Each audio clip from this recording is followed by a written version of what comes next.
Olá, amados, sejam bem-vindos a mais um momento de oração, aqui com o seu amigo, irmão em Cristo, evangelista Anderson. Você que terminou de ouvir a primeira parte do programa Louvores Eternos, que traz aqueles louvores lá dos anos 90, início dos anos 2000, que fizeram sucesso e você pode ouvir durante as madrugadas aqui na Rádio Orar Sem Cessar. Após esta oração, volta a segunda edição do programa, que vai até às 6 da manhã. Como diz a palavra do Senhor, em tudo dai graças, né? Nós vivemos dias difíceis, né? Eu tenho passado por um momento familiar assim, extremamente agonizante. Algumas coisas que eu tenho passado dentro da minha família que me deixam profundamente angustiado, né? Geralmente a batalha, a luta, quando ela vem, ela começa dentro do nosso antro familiar, dentro do nosso seio familiar. O diabo, ele começa a atacar dentro de casa, né? Ele começa a atacar, depois vai para o trabalho, depois ataca na saúde. Então ele vai tocando em cada área da nossa vida, a fim de nos enfraquecer. Eu ultimamente não tenho gravado muitos áudios e não tenho feito muitas orações ao vivo aqui na rádio. Tenho deixado aí para outros pastores, outros intercessores. Nós temos aí, graças a Deus, um número bom de intercessores. A gente também usa orações de intercessores de outros grupos, Grupo Exército Destemido, entre outros grupos existentes de oração aí, e com oradores ungidos e que trazem uma palavra de paz para todos. Mas na medida do possível eu tento trazer uma palavra, porque eu, além de estar orando, eu oro constantemente pelos pedidos de orações, que não são poucos, são muitos os pedidos que a gente recebe no grupo todos os dias, principalmente pelo WhatsApp. Nós recebemos todos os dias pessoas pedindo oração, né? E às vezes a gente tem desejo de compartilhar com as pessoas algum ensino da palavra, porque é necessário que a pessoa ore também, é necessário que a pessoa busque também, faça a parte dela. E eu procuro sempre ensinar isso, trazer esse tipo de ensino à pessoa. Só que hoje em dia, ensinar é muito complicado, porque as pessoas elas não sabem ouvir, as pessoas elas não sabem interpretar. E eu tenho falado muito disso ultimamente, sobre saber ouvir e saber interpretar, né? A falta das pessoas em interpretar as coisas. Hoje, né, em mais uma discussão acalorada com uma cunhada minha a respeito de política e religião, aí veio um intrometido lá e falou: não, Deus não tem nada a ver com religião. Amados, Deus, ele tem tudo a ver com política, porque o Provérbios lá escrito: quando o ímpio governa, o povo padece. E se você escolhe um ímpio, você escolhe um corrupto, um ladrão para governar, ele vai te roubar, ele vai roubar na saúde, vai roubar em tudo. E na região dela, eles reelegeram um prefeito, e lá na regiãozinha, na zona rural, onde a família lá reside, o ônibus só entra 3 vezes ao dia. Uma 6 horas da manhã, uma meio-dia e outra 5 horas da tarde. E no final de semana tiraram o ônibus, ele não roda. Né? Olha, para você ver, ao invés de melhorar, a situação sempre piora. Mas assim, a omissão das pessoas, ela é tão grande, a passividade. Esses dias nós temos falado, eu tenho lido muitas notícias dos irmãos dos repórteres que contribuem com as notícias voluntariamente lá no site da Rádio Orar Sem Cessar, sobre a questão do STF está tomando o poder do Bolsonaro, né? E todo dia algum ministro do STF solta uma nova. Hoje, por exemplo, foi o ministro Cássio, indicado pelo Bolsonaro, um petista, que diminuiu a lei da ficha limpa, né? O condenado inicialmente teria que cumprir sua pena e depois ficar mais 8 anos inelegíveis para poder se candidatar novamente. Aí esse ministro do STF foi lá e falou: não, independente da condenação ou não, ele só fica 8 anos sem poder se candidatar. Ou seja, são coisas absurdas e a gente vai vendo e o povo vai ficando quieto, entendeu? É o judiciário tomando conta do poder e o povo na passividade. É o governo de São Paulo obrigando as pessoas a tomar uma vacina que nem mesmo o chinês quer tomar. E as coisas vão acontecendo no Brasil e o povo vai aceitando, e o povo sendo passivo, o povo sendo omisso, né? Nós omitimos muito nas coisas. Em tudo na nossa vida a gente tem omitido, na política, na religião, a gente vai omitindo, porque as pessoas elas não querem sair da sua zona de conforto. Essa é a realidade.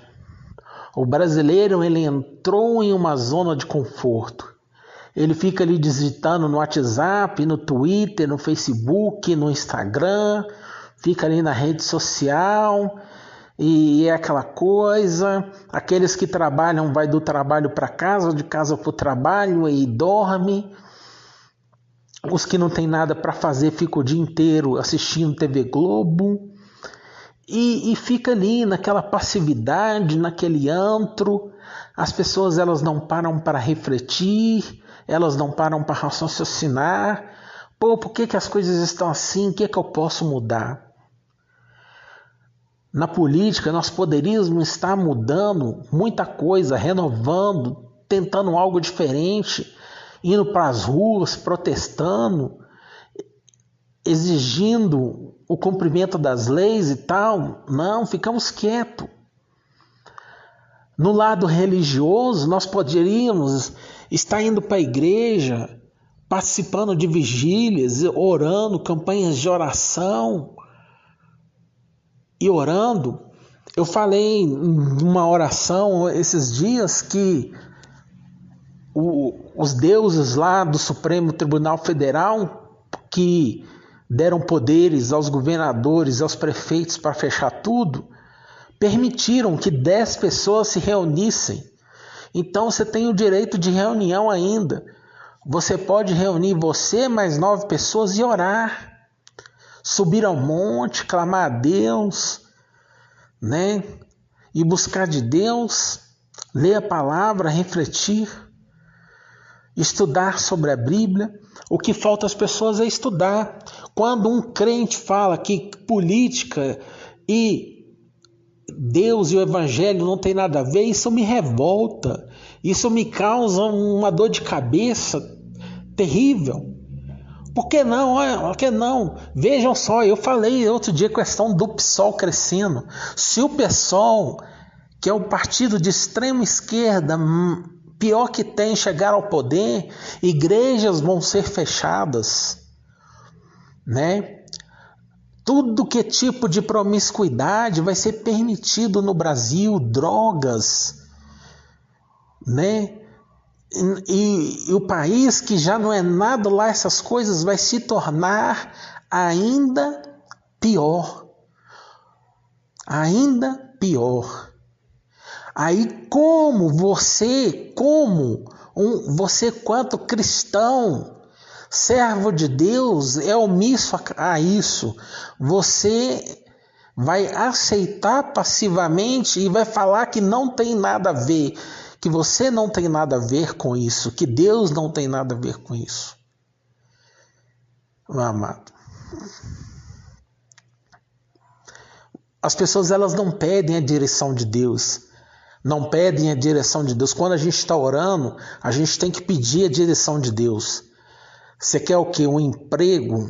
Você tem que direcionar o seu emprego lá, entregar nas mãos de Deus, citar, Deus, eu quero tal emprego, passar em tal processo seletivo, eu quero isso, eu quero aquilo.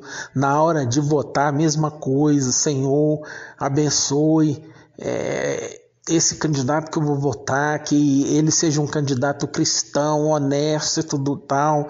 Tudo que você vai fazer na sua Bíblia, você tem que entregar nas mãos de Deus e pedir a Deus uma direção, saber se é isso mesmo. Quando você vai começar um namoro, um relacionamento, você pergunta a Deus, Deus, é isso mesmo que o Senhor quer para mim? É esse homem, é essa mulher que o Senhor quer para minha vida? Porque tudo que a gente faz, meu amigo, tem consequências. O político corrupto que você elege de esquerda vai ficar lá 4 anos, você vai sofrer 4 anos, no mínimo. No mínimo. O casamento, o relacionamento errado que você entra, você vai sofrer muitos anos com esse relacionamento. O emprego errado que você erra, você vai sofrer com ele.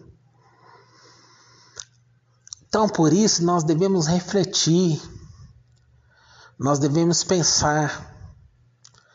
E é isso que nos falta, sabe? Nós somos seres muito impulsivos, agimos por impulso. Não aceitamos ser exortados, orientados, sabe? Ser aconselhado pelos mais velhos. Antigamente, quando eu era criança, eu aprendi a ouvir os mais velhos, a pedir conselho. Sempre eu chegava na minha avó, nos meus tios, e quando eu tinha que fazer alguma coisa, eu pedia conselhos para eles. E eles me aconselhavam. Hoje, as crianças, os adolescentes, os adultos, os jovens de hoje não pedem os mais velhos conselhos. Fazem o que bem entendem da sua própria cabeça. Tanto é que quando a gente posta alguma coisa lá na rede social, os mais jovens são os que mais criticam, são os que mais têm opinião formada. Porque eles, a voz deles, eles estão mais certos do que a gente. Não há mais o respeito dos mais jovens para com os mais velhos. Esse respeito já se perdeu há muito tempo. Essa é a realidade em que vivemos. Vamos orar. Pai querido, Pai santo, como diz aquele hino do Ministério Apacentar, que nós ouvimos aqui na nossa programação da madrugada, Deus, sara essa nação com o teu poder, com o óleo da tua unção. Pai, em nome do Senhor Jesus, sara esse país. Entra, Senhor, na vida desses jovens, que o teu Espírito entre na vida desses jovens, que eles tenham discernimento do Espírito Santo do Senhor. Que a sua palavra que está escrita lá em 1 Coríntios 2, do 12 ao 14, seja no coração desse homem, dessa mulher, desse jovem, desse adolescente. Pai, em nome do nosso Senhor Jesus Cristo, eu te peço. Senhor, visita agora aqueles que estão enfermos, esse que durante essa madrugada está com muita dor de cabeça, dores no corpo, não consegue dormir. Essa pessoa que está aflita, angustiada, deprimida, não tem sono. Pai, em nome do Senhor Jesus, abençoa o sono desse homem e dessa mulher. Pai, em nome do Senhor Jesus Cristo, cura toda enfermidade. Eu te apresento esse livro de oração, essas pessoas, meu Pai, que estão aqui aflitas, com problemas no casamento, problemas financeiros, com parentes internados na UTI, no CTI, em estado grave. Visita cada um deles, Senhor Jesus, em nome do Senhor Jesus. Toma todas as nossas vidas nas tuas mãos. Toma, Senhor, esse ministério de oração nas tuas mãos. Em o nome do nosso Senhor Jesus, abençoa cada ouvinte da Rádio Orai Sem Cessar. Pai, para a honra e para a glória do teu santo nome. Amém e amém.